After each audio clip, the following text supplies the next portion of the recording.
Welcome to Ole Walls House. It's me. It's your man. It's your main man. It's Ole Walls. And I'm back with you.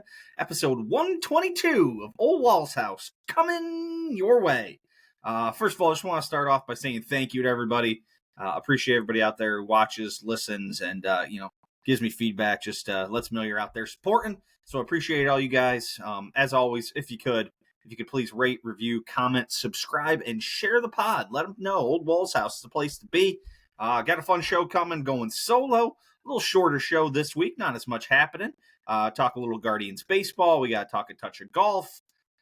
We got to talk my passing thoughts. We got another segment of OWH albums coming your way. So a lot of fun stuff coming. Before we get there, if you're looking for 20% off Liquid IV, the promotion is running out, ladies and gentlemen. We don't have that much longer to go, but if you're looking for 20% off Liquid IV, promo code is OWH at liquidiv.com. You guys know the deal. Easy, usable little container, more electrolytes than your leading sports drink, double the hydration than water alone, equitable access to water. You know the deal. If you want 20% off Liquid IV, use promo code O for Ole, W for Walls, H for House. Promo code OWH at liquidiv.com or in the show notes below. Without any further ado, let's get into it. So not exactly the week the Cleveland Guardians were hoping for. Well, I was hoping for the Cleveland Guardians here. They do salvage the week. They pick up two back-to-back wins over the Angels to end up winning that series after dumping the first game. The Astros do take 2 of 3 from them. The lowly Astros found a little something versus my Guards. But again, they salvage the week. They go 3-3 this week. Not terrible. We get the big dogs show up for us on Sunday. Josh Naylor with a 2-run blast and Jose Ramirez with 2-run blast.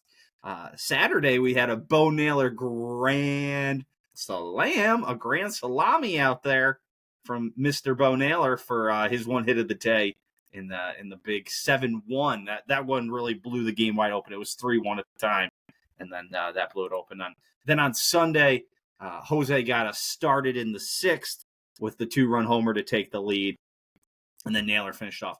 Josh Naylor having a pretty nice year, top 10 in both home runs and RBIs this year, tied for 7th with 8 home runs. And in the RBI division, he falls at a tie for 9th.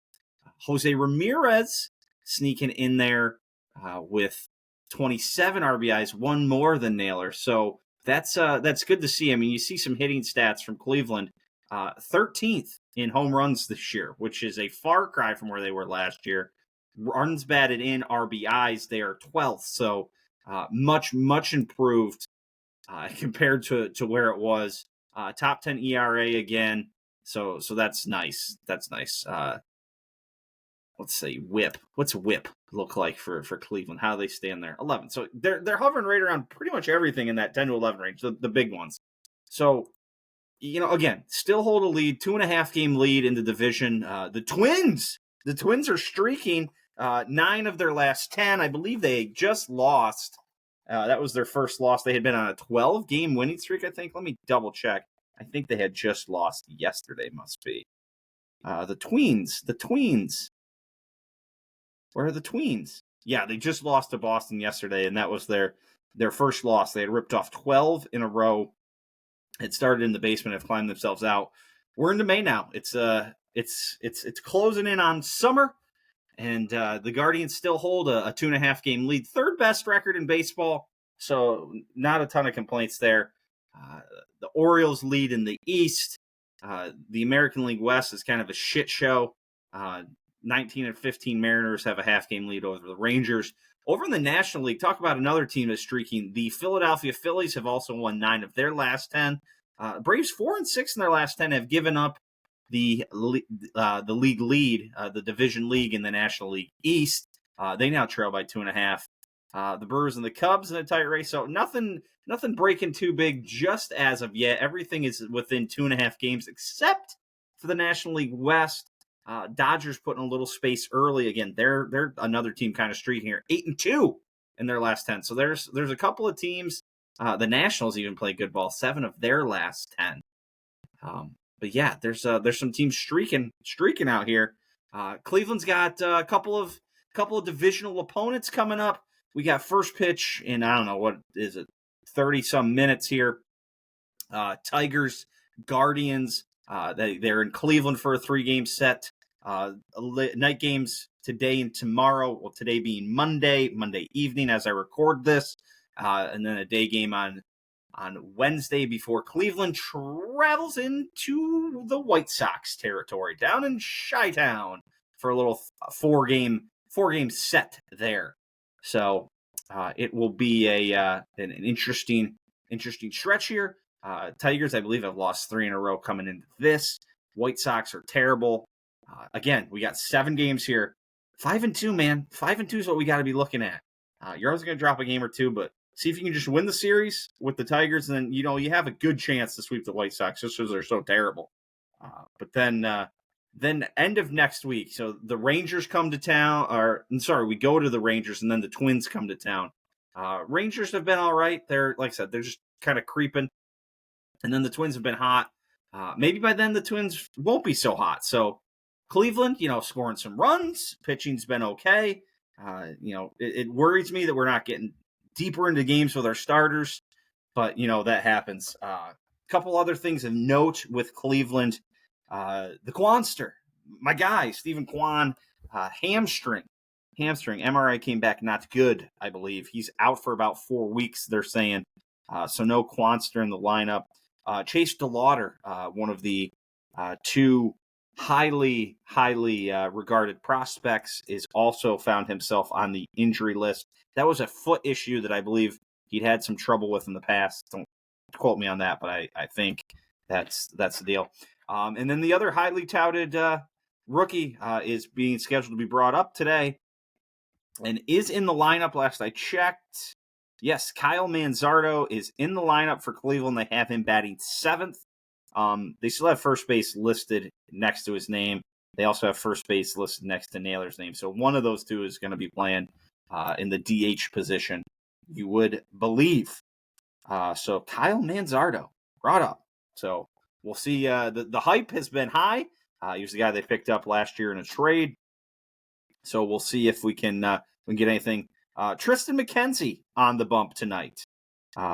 Tristan McKenzie against Jack Flaherty from the Detroit Tigers. So hopefully McKenzie, we can get some. He's been trending in some better directions. Hopefully it keeps going. Get off to a good start here this week. Pick up some wins against some division opponents, and keep this ball rolling in the right direction. Only 5-5 in the last 10 for Cleveland. Again, this is. The Tigers aren't terrible, but they're not anything exceptional, and then the White Sox are terrible. So this is a week to pick up some W's for the Guards.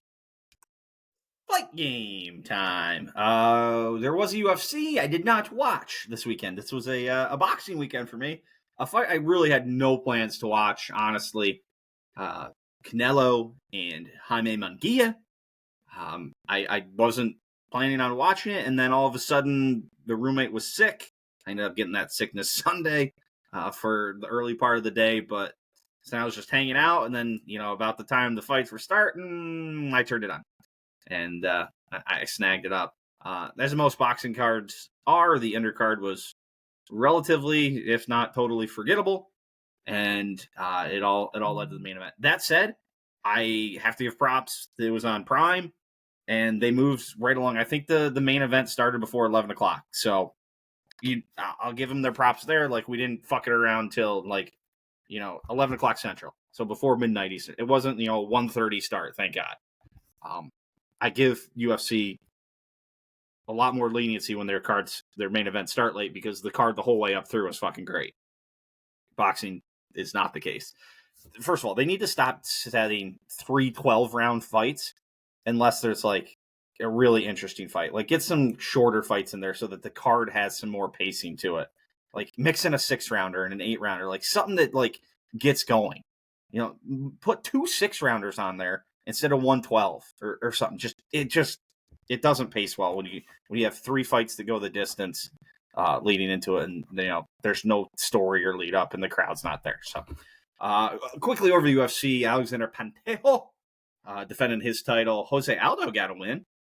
Man, this card just did nothing for me. That's exactly, that's about why I didn't do it. Next UFC Fight Night, we got my balls is hot Derek Lewis in the main event. Might have to check that out. But over to boxing. Canelo Alvarez defends his super middleweight undisputed title. He scores a knockdown in the 4th round of Jamie Munguia and then cruises to a win. Wins all. I think I had him win the 4th through the 12th, except for the 8th round, which I gave to Munguia. I said that Munguia gets round 8, but Canelo still seems to be clearly in control. Munguia presented himself well in this fight. I thought he won the first 3 rounds. He came with the strategy that has shown some success against Canelo in the past, a strong jab, and the jab was giving him some success early. I had him win the first 3. Some other people had it split. I think the final numbers were 117, 110 for Canelo, a 116, 111, and then a 115, 112. I had it 116, 111. I didn't think it was that hard of a fight to score. I had one round late, the 9th round, where I said I have no clue who won the 9th. I'm just going to say Canelo because my bias would be against him, so maybe I saw it that way. So 115, 112 is fine. I'm sure you could find one of those early rounds that you could have swung Canelo's way too. So no problems with the judging. That said, Jamie Munguia was a game opponent for Canelo. I thought he put up a good fight. I think he's a fun and interesting fighter to watch. I think he'll have a good future, and there's many of the other 168ers that I think he'll do very well against. On the Canelo front, he seems to have maybe lost a step. That said, I said in the 4th round as I was watching it, I didn't get time to put it out because the knockdown happened. And then by putting it out after the knockdown, it's like, oh, no shit. But earlier in the 4th round, I was like, oh, it feels like Canelo's caught his stride. Canelo, kind of a notoriously slow starter, kind of lets the first couple rounds go by and takes in what, kind of his opponent's giving him. But by the 4th round, it's like, oh, something's different. Like he's found his flow, he's found his groove. He gets the knockdown and then was pretty good from there on out. But a fun fight to watch. Like Jamie Munguia did not quit. He came back. He tried to initiate action. He wasn't running away. So a good performance from him. I think there's good things in the future for him. I saw someone compare it that. Jaime's much older than I think Canelo was when he fought Floyd Mayweather. But they're like, this is the Floyd Mayweather fight to Canelo. That this Canelo fight will be to Jamie Munguia. Jamie Munguia is 27, has had a lot of fights. I think he's up in the north of 50 professional fights already. 44, so not quite, but yeah, so 43-1. His first loss, but I think he'll come out of it. If he comes out the other side and continues to fight good opponents, which has been an issue of his in the past, I think he could find a nice little niche for himself. What's next for Canelo is a very interesting thing. The fight to happen is David Benavidez, but I just don't see it. Benavidez is now looking like he's going to take a fight at 175, the light heavyweight division, one division up. So that doesn't look good for him. Next on the boxing schedule, also on boxing, we had Neu Inoue fought Louis Neary this morning. Gets knocked down in the first. The monster, one of the top pound for pound fighters in the world, fighting over in Japan, gets knocked down early. I think the first round, comes back, scores 2 more knockdowns, then scores a vicious knockdown in the 6th round to finish off Louis Neary and maintain his hold of the junior featherweight undisputed championship. This weekend we have Vasily Lomachenko is fighting George Kambosos. That's going to be over in Australia for a lightweight title. And then in 2 weeks, for the undisputed heavyweight title, we have Alexander Usyk and Tyson Fury. That's a good one to be looking forward to. And Dmitry Bivol and Artur Beterbiev, that actually just was scheduled for June 1st. Beterbiev hurt himself again, unfortunately, which unfortunately is something that's kind of common for my guy. knee injury on June that will delay the fight. Ruptured meniscus. I know how you feel about knee injuries, my man.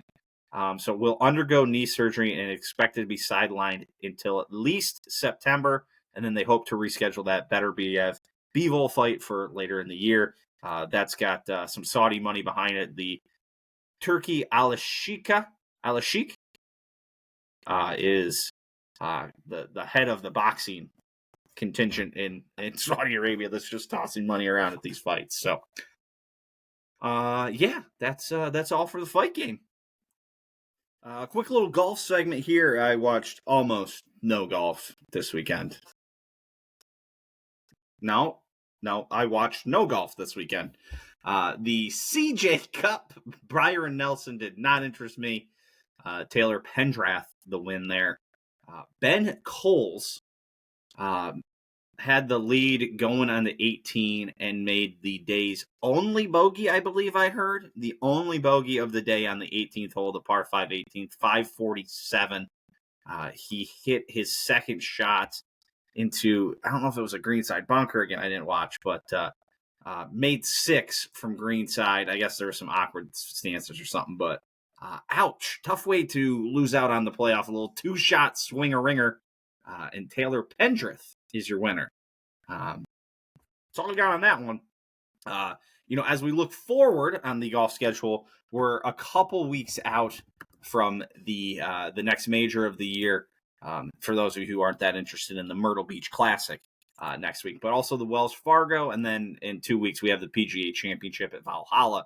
So that's kind of where my mind goes. And in that vein, over on Live, you had Brooks Koepka picking up the victory there. He shoots 5 under, 7 under, 3 under in Singapore. We got a lot less ballyhoo from them about it, but also in second, Cameron Smith.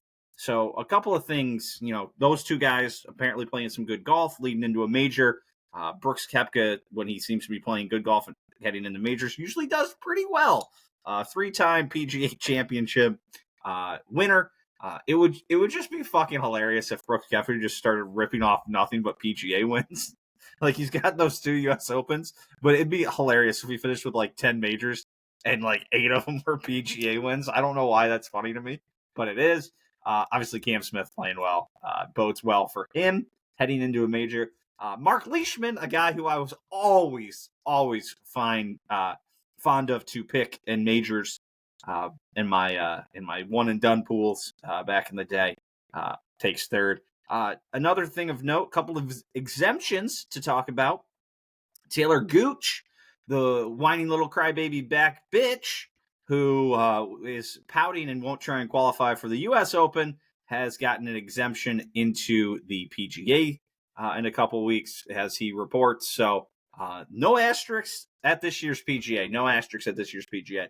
I heard a funny stat, and you'd be remiss to think it because they've got a bunch of these guys there now, but 6 of the last 7 majors have been won by guys playing on the PGA Tour at the time they won the major.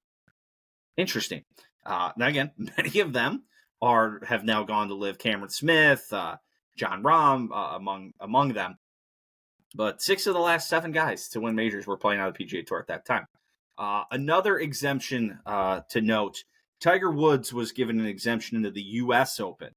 Obviously, exemptions into the U.S. and British Open are a lot different to come by, but there was some talk on the interwebs, the Twitter, the X accounts, like bemoaning this and talking about it's bullshit.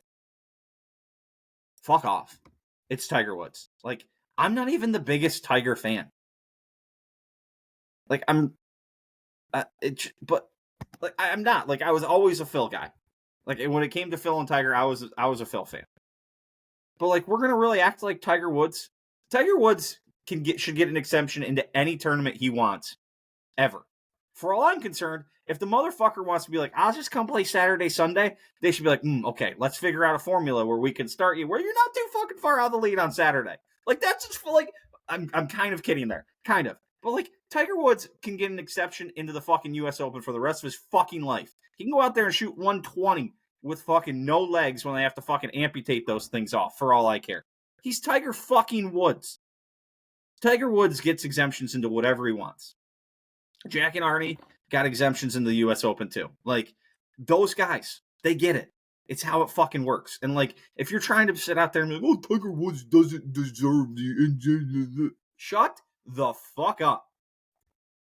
It's funny. Most of those, bitches were coming from just live cock goggler accounts on Twitter. So fuck off. Like, Tiger Woods, again, I'm like only halfway kidding when I say if the motherfucker wants to start on Saturdays, that should be allowed. And by halfway, I'm the kidding point. Like, if I'm like 70% serious, 70%. Fucking let the dude fucking can do whatever he wants. And if a fucking player, it's one. Now, I don't think I've seen a player, but if there ever is a fucking player that bitches about Tiger Woods' exemption, they should just fucking off themselves, because they don't. The world of professional golf, the way it is today, exists solely because of Tiger Woods. Solely. So give him whatever fucking exception he wants. Forever. WH Albums, Part 3. We move over to the country world with the Chief, Eric Church, and his album, Chief. The newest album that we have done so far in this short experiment of a segment, Chief, released on July 26th, 2011. This was released right before my junior year in college. I lived with four other guys who were about to be seniors that year. This was a CD. Not a CD at the time, but on all the iPods that was played to death in our house.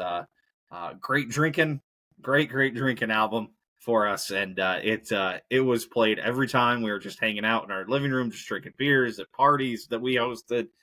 It was going. I listened to this CD again last week, to start to finish, and it's another one of these, like, it's a start to finish. There's not a skip button in sight. You start off with Creepin', a super underrated song. Drink in My Hand, probably the maybe the second most famous song on this one. Keep On, which is low-key maybe my second or third favorite song. Like Jesus Does is a good one. Hungover and Hard Up.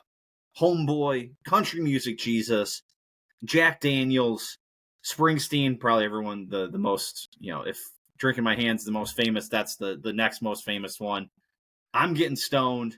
And then my personal favorite song on the CD, Over When It's Over. This just is a CD, like I said, it's a start to finisher. You don't got to hit skip. It felt like this was the CD for Eric Church that kind of started him into the next level of, superstardom, famedom, whatever you want to say. His first two albums, which I love, I don't know that he wrote as much of them. Sinners Like Me, yeah, he didn't really write a whole lot on that one. Oh, no, all tracks written by Eric Church with additional co-writers. Noted. Okay, so he did. I thought maybe he didn't. I thought that was the thing. Yeah, he wrote all of them on Carolina too. Okay, cool. I don't want to disparage the Chief. I thought this was, but this one felt like a next level for him that really kind of. So it sold almost 2 million copies as of 2017, which was, I think, as many, if not more than both of. Yeah, that was close to double what his two previous ones have done.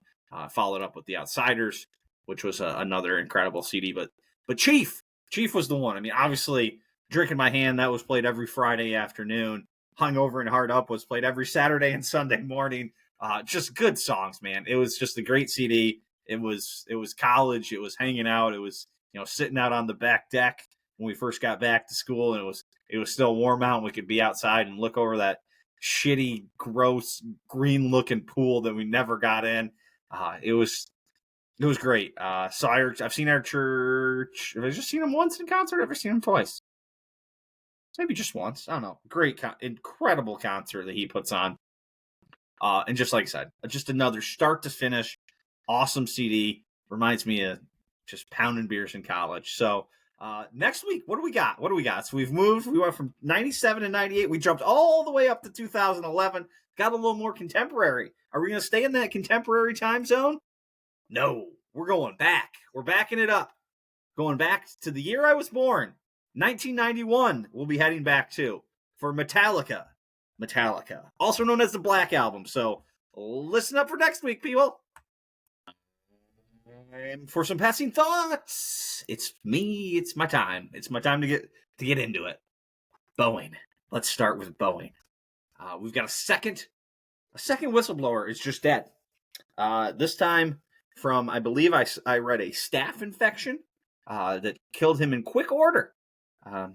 Sure, it's just a coincidence, but just under 2 months ago, the first whistleblower who came forward was found dead from a self-inflicted gunshot wound to the head before. But yeah, this new gentleman had just what was this? Where are we at here?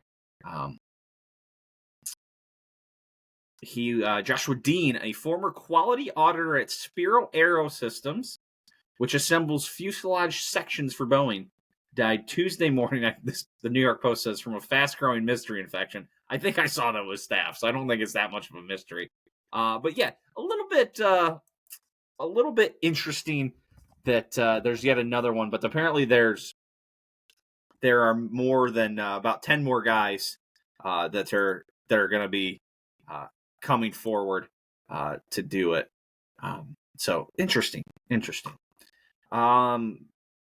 Sunday night,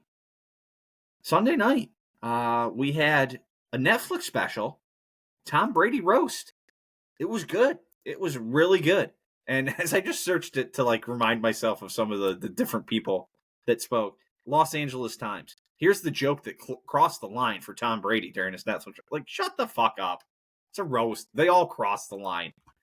It was raunchy. It was very inappropriate. It was very not PG. It was very not PC. I mean, you had the usual cast of characters at these roasts. Jeff Ross, Nikki Glazer, they were there. Drew Bledsoe led us off, really knocked it out of the park. Randy Moss, not great. Randy Moss was not great at it, but it was still pretty funny. Gronkowski was just absolutely unhinged the entire time. It was awesome. Belichick was there. That was awesome. Kevin Hart made Belichick and Robert Kraft take a shot together. That was pretty good. Belichick told Putin he wanted his fucking ring back. The famous story that Putin had just kind of taken Robert Kraft's ring one time and just kind of walked away with it. It was good. It start to finish, it was good. Kevin Hart was good. There was a good list of your stand-up comedians and Tony Hinchcliffe, Bert Kreischer, Tom Segura, Andrew Schultz, Peyton Manning showed up and did a little spot. Ben Affleck's spot was kind of weird. Edelman was good. A lot of sucking Tom Brady's dick jokes, but that I guess that's just kind of still what it is. Gronk took a lot of strays in this, but all in all, it was good. Brady killed it at the end and left it with a good fuck everybody. So that was awesome. Maybe my favorite part is that he said that instead of the NFL spending $20 million to find out that it was more probable than not that he had some general awareness that he had knowledge of the deflated footballs. He said, you could have just given me the $20 million. I would have fucking told you I did it. So that was great. A lot of the Patriot players all roasted Belichick. All in all, super fun. I would suggest it. If you got nothing else going on, go do that. Also watched a little WWE Backlash. The crowd in France was on fire. They were chanting, they were singing along to everybody's theme songs. It was very fun until the entire main event. They were just chanting the entire time, and it was a little much at that point. It was really awesome, but just root for the fucking match, maybe. Owens and Orton versus the Bloodline was good. There's yet another new member for the Bloodline. Tonga Loa, not Tama Tonga, it's Tama Tonga's brother. Tonga Loa. God damn, we got to give these guys names I can distinguish a little bit easier. There was a sick spot. They had set some chairs up, and Kevin Owens did his reverse reverse superplex, I guess, off the top rope. He was, going to get superplex, and he reversed it and sent Tama Tonga through the chairs. That looks like it fucking hurts just a little bit. AJ Styles and Cody Rhodes in the main event was good, so that's cool. WWE seems to have really figured out they like to tape that they like to tote that they got another highest gate. So they've really found, I think, the formula, I guess, on how they get these. They're going overseas. Let me see. Let's see at the list of where these guys are at. All right. Royal Rumble, Vengeance, Elimination Chamber was in Australia. They had WrestleMania in Philadelphia. They've moved WrestleMania back for next year. WrestleMania is going to be in Vegas, and they moved it back to the 19th and 20th. They said they want to get away from the Final Four weekend now that they're going on Saturday as well. All right. Where are we at? So Backlash was in France. King and Queen of the Ring are going to Saudi Arabia. NXT Battleground is in Vegas. Then in June, they're going to be at Clash at the Castle in Glasgow, Scotland. July is Money in the Bank in Ontario. SummerSlam, they come back to the U.S. and go to Cleveland. Then there's the Bash in Berlin at the end of August, obviously in Berlin. No place set for Survivor Series just yet. Have not said anything for Royal Rumble for next year, but like I said, WrestleMania is going to be in Vegas next year, April 19th and 20th. So, yeah, they've really found it. I mean, you should go to these places that they don't have WWE events at every year, and they will get those going. What else did I have? Sorry, I got distracted there for a second. Oh, I saw this little clip on this little tweet of a potential domed renderings of a potential domed stadium for Kansas City, and all the domes, all the new renderings kind of look the same. Big glass building, like big glass uppers, so there's a lot of natural light in there. And I got thinking to myself, like, how far are we away from like dome stadiums for most of the league? So we got domes in LA, Vegas. Where else we got domes? Minnesota.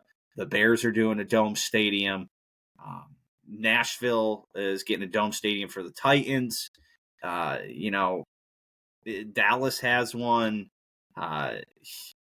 Arizona is Houston's. You get the point. Like it's coming, and it feels like every new stadium they're building is going to have a dome. No dome in Buffalo. Hard to imagine Pittsburgh doing a dome. Pittsburgh and Philly have new-ish stadiums built within the last 20 years or so. Maybe they're a little older than that. Jets and Giants have a newer stadium. Patriots. You could see the Dolphins throwing a roof on to keep the rain out for Super Bowl stuff. You have Tampa Bay and Jacksonville still uncovered. But, a lot of this is Super Bowl.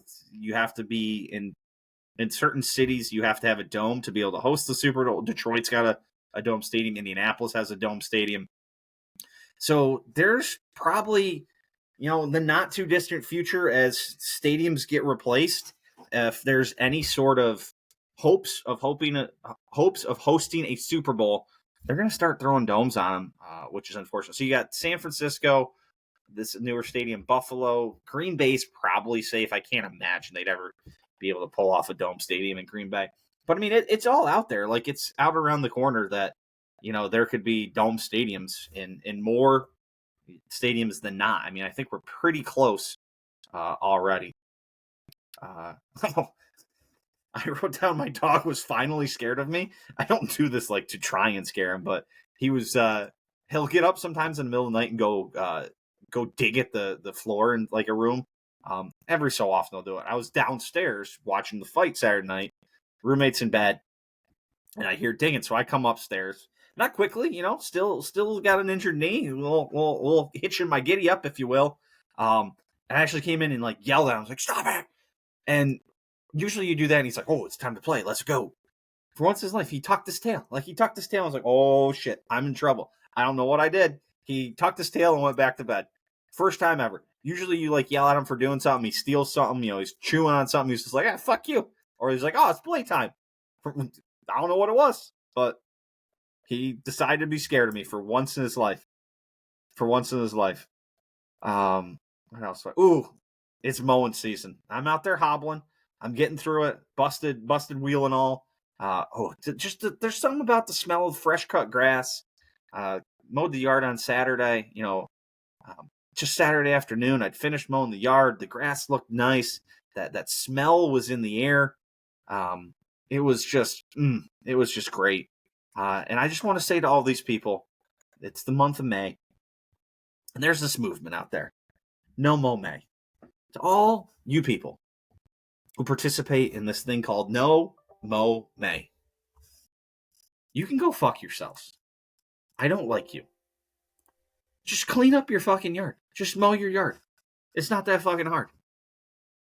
You push your mower around for you can even fucking do it in stages. 30 minutes. You just fucking push it back and forth. You do a couple fucking laps around the outside, and then you just go back and forth. Back and forth. It ain't fucking hard. Throw in some fucking headphones. Listen to some music. Listen to a podcast. Don't be a bitch. Mow your yard. Mow it, people. You ain't saving the bees by not mowing your yard. Your yard's just looking like trash. And then I can't wait, because I'm in a Facebook group in my town, that at the end of the month, there's going to be all these fucking people in that group. Does anyone know who I can hire for yard service? My yard is too high to push. Just fucking keep it mowed. Just keep it mowed. Just keep it fucking mowed. Other things that make me happy. The other things that make me happy in life. Got out on Friday night and played some golf for the first time since my injury. The knee, it held up. I played 12 holes. Played pretty well. I was shocked. Absolutely shocked. Had a new D stick in the bag, a new weapon, and was very excited to try it out. I didn't know what I was going to get. I had gone and hit balls a couple days before, but it was super windy. Just fucking gale force winds off the left. And it was these peeling cuts, and I was like, God damn it. Is this me or is this the wind? How bad is this wind? Well, I went back out Friday, hit some balls. Turns out I think I'm going to have to hit balls to get ready to play golf now, which sucks because with this knee, I think I got to get loose and just convince myself that I'm okay to take a swing because I'm just worried I'm going to hurt it. After a couple balls, I get okay and was hitting some wedges and some irons and hit some drivers. And I was hitting the driver. I was like, oh shit, that wind really was bad. Or maybe my leg was, had gotten a little better in a couple days. But yeah, I got out there, man. I played 12 holes. I started at 7 o'clock, got 12 holes in. There's just sometimes in life when, you get able to do things that you weren't able to do them. Oh God, it was fucking beautiful. The driver works well. I hit it well. It was just absolutely fantastic. So, super excited to be able to play golf again. I thought I was really worried. There's a lot more to come. I'm starting PT here this week, but the knee's holding up. So that's all I got. Let's go wrap this thing up. Closing time, everybody. As always, thank you guys so much for watching, for listening. I appreciate all you guys. Appreciate all the feedback, all the love, all the watches, all the listens. Appreciate it all. Big thanks as always, producer Kevy, for getting us to this point and helping me along. We're gonna be back next week. We got a good golf tournament to talk about at the end of the week. Wells Fargo. We've got. I might even check out the NBA and NHL playoffs now that they're out of the first round. Might see a little bit more about them. We got the guards. We got the guards baseball. We got segment 4 on OWH albums. Remember, Metallica, the Black Album is coming up. So a lot of fun stuff for next week. A lot of fun stuff to come. We're sneaking up into the second major of the golf season, so I might talk a little preview about that too as well. So until then, peace.